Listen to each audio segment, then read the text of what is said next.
Hi, Anime Scar here. I brought you the best anime of summer 2024. I'm a freaking magician who's holding it down as a commander in the Demon Lord's army. This dude's got mad skills and power, making him an irreplaceable member of the demon army. But here's the kicker. He's secretly a freaking human. During this intense war, the orc troops managed to bust through the castle walls, thanks to some sick explosions that Ike hooked them up with. And while all that chaos goes down, my man Ike is chilling up above, keeping an eye on things alongside the orc leader, who's stoked as hell about the success of his troops' invasion. Following Ike's advice paid off big time, and the orc leader is pumped about his troops' domination. No surprises for Ike, though. He knew victory was in the bag once he took charge of this operation. Inside the castle, it's a brutal showdown between the humans and demons. But let's be real, the demons got the upper hand with their natural strength, so the human soldiers are getting slaughtered left and right. And during this madness, the Med Captain is posted up in the castle, watching his men get wiped out one by one from the safety of a freaking window. He's probably regretting the day he signed up to be a knight. Out of nowhere, he realizes he's got company in the room. The dude turns around and sees that Ike somehow managed to sneak in.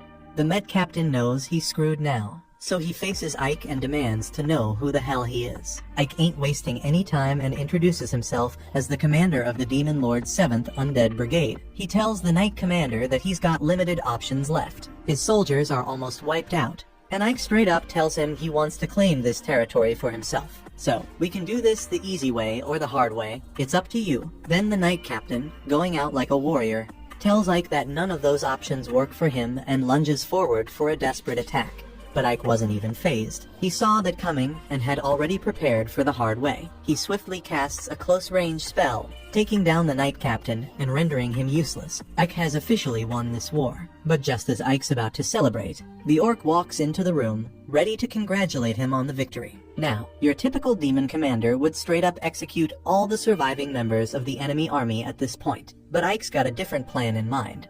He tells the orc leader to provide first aid for the Knight Commander and any humans who surrendered. And here's the kicker, folks. While Ike's doing all this, there's a witch spying on him through her crystal ball. She's blown away that he managed to take down Castle Arsenal with just one brigade and a week of prep time. This witch is hella interested in the potential Ikes showing back at the castle. To avoid any further prying eyes, Ike throws up a barrier around himself, making sure he's not being watched. Finally, with some privacy, he reflects on how guilty he feels about causing so much harm and hurting so many people. Even though it was necessary to secure the victory, Ike will never fully get used to the bloodshed that comes with war. It's like second nature to demons. But for Ike, who's a human in disguise, it's a whole different story. His teacher, Romurg, was a sick mage, but that dude also had mad knowledge about the world and the advanced civilization that used to exist. One day, Romurg stumbled upon baby Ike and decided to take him in, just for kicks and giggles. As the years went by, Ike learned all the sick magic and knowledge Romurg had to offer. But before Romurg kicked the bucket from old age, he dropped a major bomb on Ike. Never spill the beans about the ancient civilization. It would bring straight up disaster if peeps found out. And there was one more thing. Romurg told Ike to never, ever let anyone see him without his robe and mask, because if folks discovered he was a human, the Demon Lord would show him no mercy. Since that day, Ike's never taken off his mask. Even now, he can only remove it because he's got a dope barrier protecting the room. With the barrier up, nobody can enter without his say-so, but it doesn't apply to peeps who are already inside. Ike peeps down and spots a maid hiding under the desk. She's begging for her life, swearing she won't breathe a word about his secret. But then she accidentally bonks her head on the desk and collapses. Ike checks on her, and she's still breathing. But he's thinking, why did the clumsy maid have to be the first one to find out my secret? I've kept it locked down for over 20 years. Just then, the orc leader knocks on the door, wanting to have a chat with Ike. Looks like he'll have to deal with the maid situation later. Outside, the orc leader tells Ike they successfully took over the castle. But he's tripping because Ike's letting so many humans live. Ike tells him it ain't a problem because the new Demon Lord doesn't give a damn about the kill count. As long as they get the job done, they are good. The orc gets it, but he and the crew are hoping to massacre all the humans and burn the village to the ground. Ike questions the point of that, though, because if they off everyone, who's going to be left to pay taxes? Arsum is a trading city without humans. Who's going to handle all that trade? Just then, Ike and the orc come across a couple of humans who want to talk to Ike. The orc starts barking at them for having the audacity to speak directly to the almighty Ike, but Ike's chill about it and tells the village chief to speak up. The chief's accepted that the town's now under demon army control, so he's curious about how much they got to cough up in taxes for the demon lord. Ike tells him they can just stick to paying the usual amount, but he makes it crystal clear that if anyone tries to resist the demon lord for any reason, there won't be any mercy. Right then, Ike senses something's off. Next thing he knows, he's teleported to a dark room with a massive monster creeping behind him, clearly up to no good. Ike swiftly dodges the monster's incoming attacks. And it seems like this ain't the first time this has gone down, because Ike starts complaining to the witch about not summoning him out of nowhere like this. Since the monster's already up in here, Ike decides to whack it with his staff and unleash a sick spell. He takes out that golem with just one hit. The witch, who turns out to be called Saphiro, is hella impressed because she thought that golem was tough as nails. Turns out, she's a high up in the demon army, and the only demon who knows Ike's a human. I guess her to please just send a messenger next time she wants to talk to him. But she finds it damn entertaining to catch him off guard with teleportation. Ike just accepts that he's got to put up with Saphiro's shenanigans. He asks if she summoned him because of the battle in Arsum.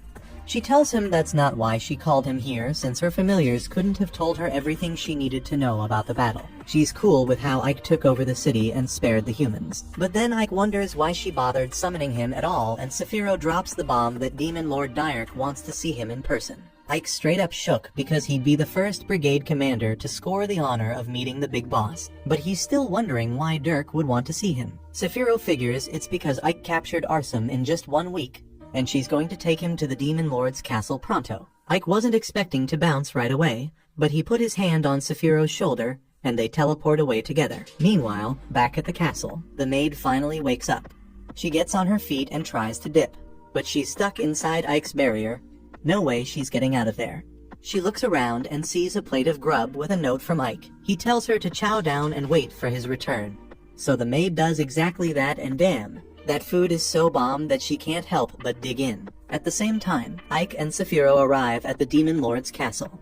The gnarly miasma around the joint is messing with Ike a bit because he's a human, but he powers through and keeps strutting toward the castle. At the gate, there are guards posted up.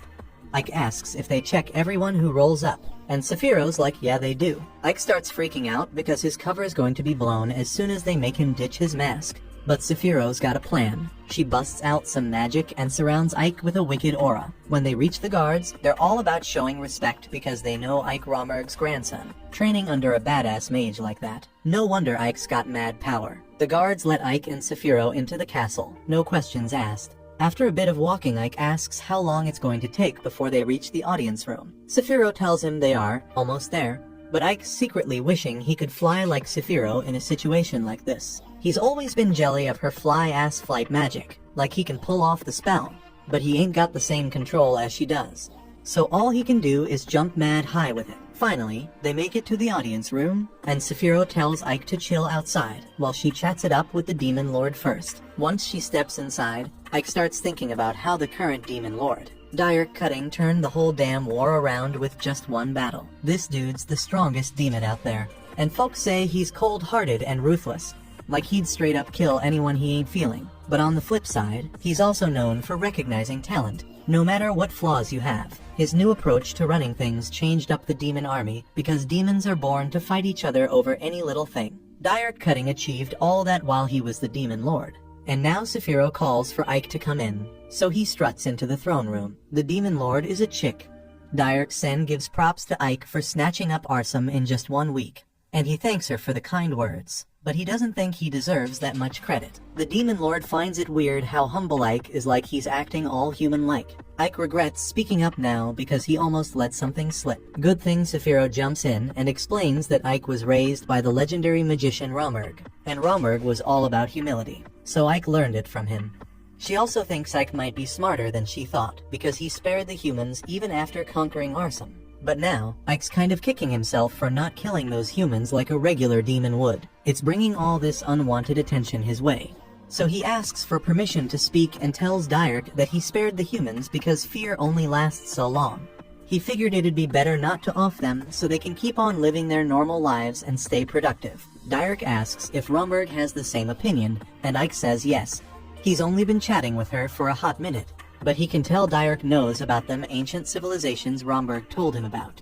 She used that knowledge to shape the demon army into what it is today. Dierk teleports from her throne and lands right in front of Ike, saying he's different from most demons, but the next time they meet, she wants to see what's under that mask of his. Then she teleports behind him and straight up tells him she expects him to keep killing it in the future. And as soon as she's out of the room, I straight up collapse because I'm so damn nervous. Sephiroth starts clowning on me for being all shaky in front of Dierk. But hey, even though I'm a badass magician, I'm still a punk. What had me so shaken was the fact that Dierk could see through my mask and tell it wasn't my real face. But hey, at least she doesn't know I'm a human yet. Sephiroth also mentions that I'm getting some kind of reward from Dierk for my achievements, although she wouldn't call it a reward. A while later, I teleport back to Arsum to check on the maid, and damn, she scarfed down all the food I left for her. So I look around and find her knocked out behind the desk. I wake her up, and as soon as she sees it's me, she starts begging for her life and pleading with me not to hurt her. I tell her to chill because I ain't planning on killing her. But first, I want to know her name. She tells me they call her 13 because slaves here only get called by their numbers. But her mom used to call her Sati. I tell Sati that I can't just let her walk now that she knows I'm human. But she swears she won't tell anybody about my true identity. I believe her, but just to make sure she keeps her trap shut, I tell her she has to be my maid from now on. Sati's more than happy to be my maid if it means she gets to stay alive, so it's a done deal. The next day, I officially became the ruler of this place called Ivalia's. Sephiroth told me that was the reward Darrow had in store for me. It's a town right on the front lines, and my job is to rebuild it and double its tax revenue. I ain't too thrilled about it, especially because Sephiroth was the one who took over the town and wrecked all the walls, leaving it defenseless. We are on the front line, man. We need the walls rebuilt in case the human army comes at us. But when I asked Piggy how long it's going to take, he told me it's going to be at least 6 months. Man, 6 months is way too damn long for a city to have no walls. But with just human labor, there's no way we're going to finish any faster. However, I have a plan to get it done in just 1 month. And that's by getting demons and humans to work together. Piggy has never seen humans and demons team up like this. I even came up with the idea of having 8-hour shifts so we could work on the walls 24/7. And I'm paying the workers a decent wage to keep them motivated. So Piggy's convinced I'm the demon army's best damn asset. And I'm destined to be the next demon lord, no doubt. Time flies when one day Ike gets the news that the Demon King chose him to gather info about a possible alliance the human kingdoms are cooking up. See, in the last battle, the demons faced a massive human army, and it ain't just from one kingdom.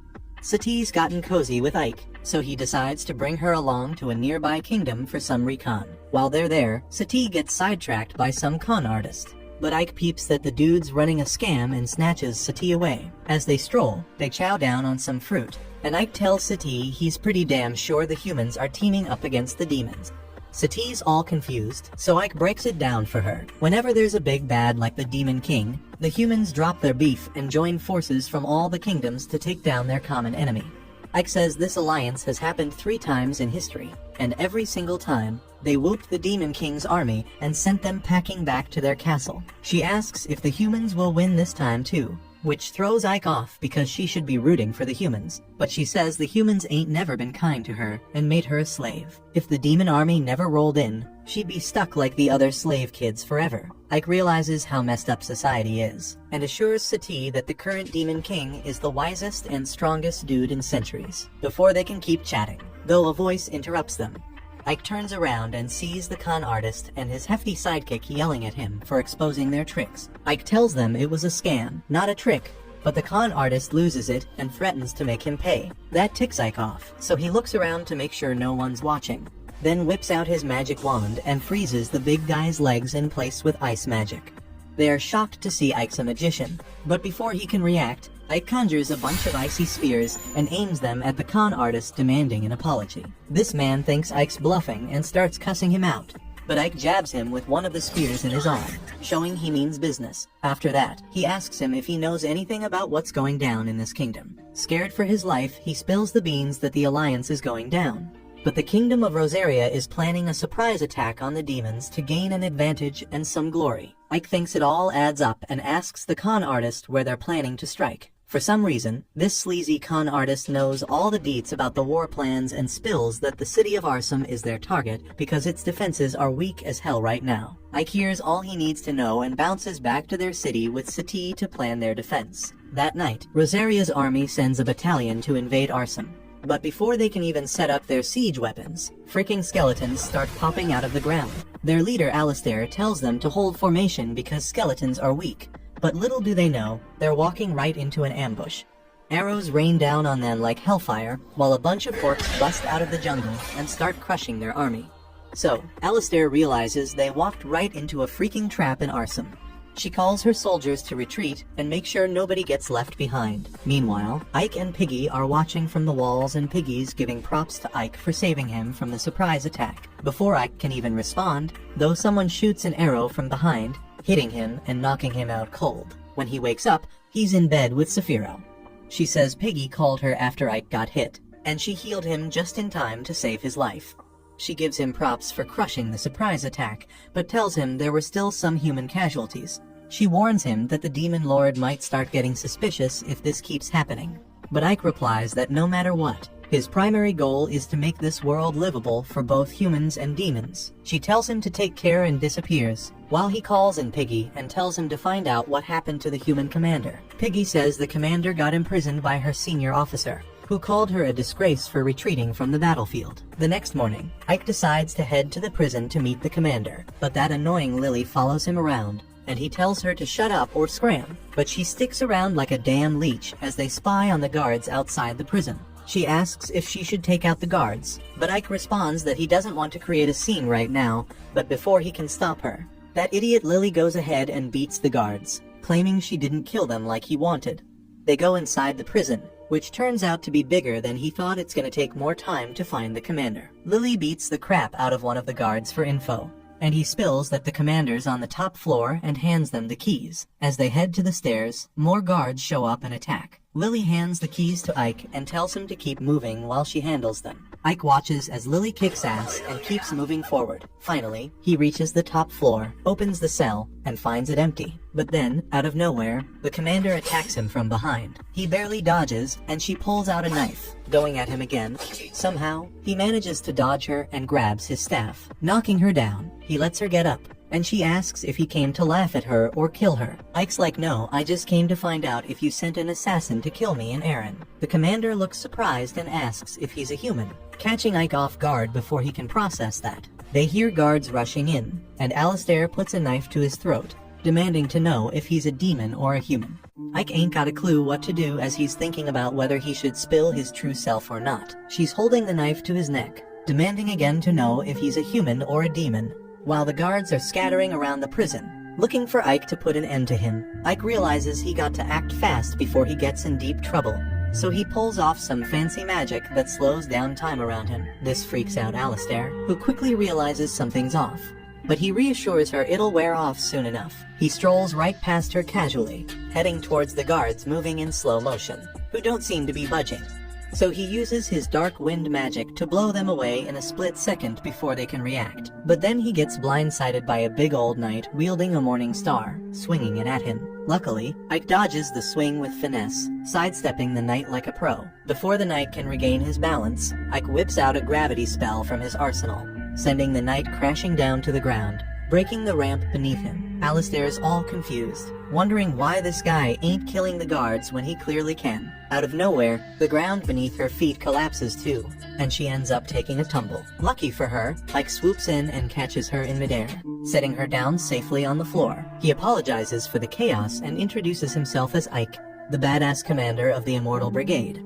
He answers her earlier question by stating the obvious: he's a demon because humans ain't allowed in the demon army. Alistair still ain't convinced, but Ike moves on and asks her again if she sent an assassin to off him during their last battle. She keeps her mouth shut, claiming she's a knight of the kingdom and won't spill anything to a demon like him, even if it means she dies. Ike decides to take matters into his own hands and pulls off a move he picked up from watching Korean dramas. Instead of breathing on her face, he simply taps into his mind-reading powers to extract all the info he needs. Then he tells Alistair their job here is done and gets ready to split. Alistair calls him out, asking if he just came here to mess with her. But he tells her all he wanted to know was whether she sent an assassin. And now he knows she had nothing to do with it. He tells Alistair they're leaving, while she protests because she wanted some alone time with him. But he's done dealing with those thoughts bothering him. So he opens up a portal and steps through, leaving Alistair puzzled about what the heck just went down. When he gets back to his mansion, Sati's already there to greet him. He takes off his mask and hands her a little bag filled with rice grains. She looks confused because she's never seen this stuff before. Ike explains that it's called rice and it's way easier to grow than wheat. She's still puzzled, so he goes on to explain that everyone in Arsum is stuck being wheat farmers, which is a real pain in the butt and requires a bunch of folks doing hard labor just to sell it. Compared to that, rice is way easier to grow, which means they'll need fewer farmers. The remaining dudes can do other important stuff like being masons, chefs, smiths, and all that jazz. It'll boost the city's productivity and help even the poorest peeps become middle class. But Sati, bless her heart, still ain't getting it.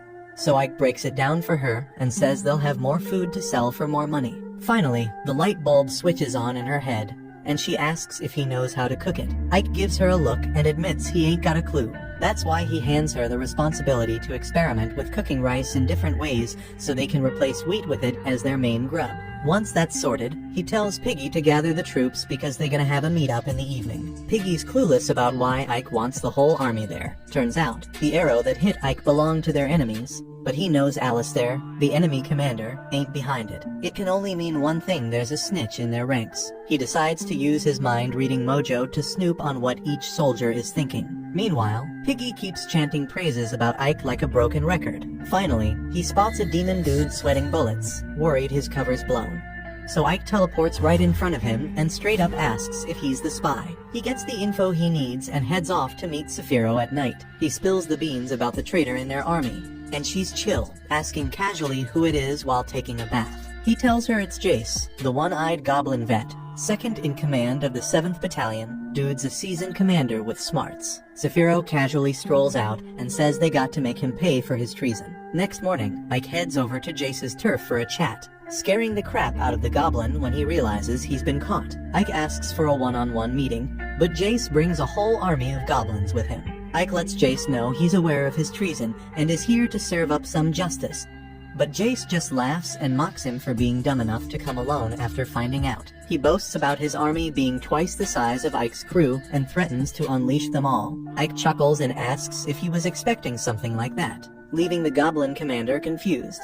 They hear an explosion. Jace turns around to see fireballs raining down from the sky, causing panic as the goblins scatter in all directions. Turns out, it's Saphiro's doing. She's got enough magical power to turn a whole city to ashes, throwing down hellfire on them goblins. Ike takes cover behind a building, thinking she should go easy on the buildings because they gotta rebuild them anyway. But Saphiro don't give a damn and keeps blowing them up. She even sends her own skeleton army to clean up and finish off any traitorous scum left.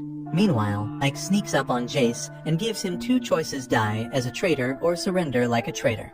Jace ain't feeling any of those options, so he orders his troops to attack Ike, but they don't stand a chance against him.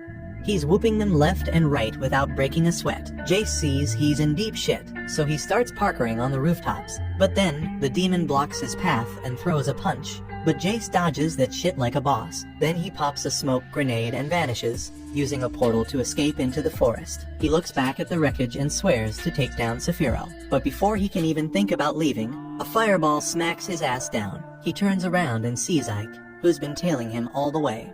Ike tells Jace to just surrender. But Jace, all pissed off that a brigade commander's giving him orders, goes for a punch. Well, Ike blocks it like it's nothing and tells him resistance is futile. Then he uses his wind magic to blast Jace into a tree and binds him up real good. Jace finally realizes he ain't got a chance against this dude, so he switches it up and admits that Ike's got the upper hand. He proposes they team up and overthrow the Demon Queen together, taking control of all their forces. This creepy orc is living in the past, thinking it's still 2024. He says the Queen's all emotional and holds them back from killing humans like they wanna, so he wants Ike to join forces and wipe out the humans once and for all. But Ike ain't having none of that and shuts him down. Jace tries one last desperate move, throwing a knife at him, but Ike just dodges it with ease. He asks Jace who else is involved in this treason, but the dude keeps his trap shut. Out of nowhere, Sephiroth shows up and starts tearing Jace apart while interrogating him. Ike tries to heal him, but Sephiroth says the poison's too strong. She wants Jace to spill the name and promises to avenge his death.